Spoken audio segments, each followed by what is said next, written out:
Hello, it's Tim Pillsworth, and I'll be teaching out at Fdic once again this year, planning your way to successful leadership in your volunteer fire department.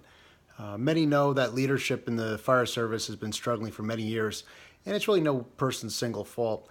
Right now, in the volunteer side of the fire service, most of our leaders are very young.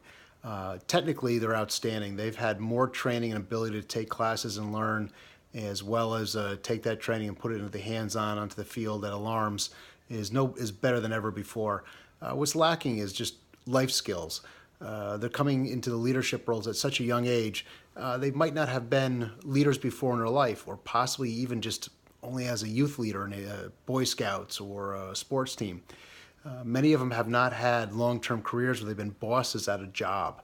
And that type of learning and being a leader is difficult to come by, and it takes experience and some training.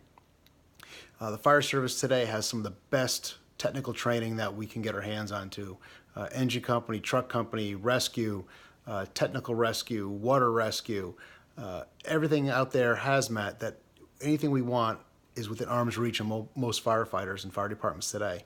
The one thing that's lacking is leadership training. There's a fire officer series that is offered by the NFPA, and it's taught at most county and state training facilities. But what that doesn't cover is the day-to-day operations that are so difficult for most fire departments. The big calls and the running of the alarms can be the easy part. It's the day-to-day impersonal and personnel issues that basically most fire leaders will actually get hung up on. How to react to a situation, how to plan days, weeks, and even years in advance.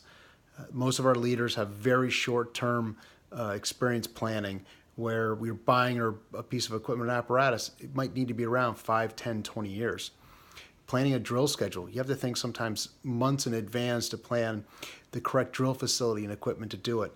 So this class is basically set up to help give ideas for the new leaders on how to plan their way to successful leadership, because you can't go into a leader as being a mindless road trip. And also for the older leaders, the guy that might have a little gray hair, might have been around the block a couple times, this is something to come to for them where they can actually learn to hopefully mentor those younger guys. If you get older in a career, being in the fire service for 30 years, I'm at a point where I'm giving back to the younger leaders. Hopefully teach them something that I've learned, and sometimes learn by mistakes, and so they don't make my own. So look forward to seeing you at FDIC 2019 in Indianapolis. And until then, be safe, keep training.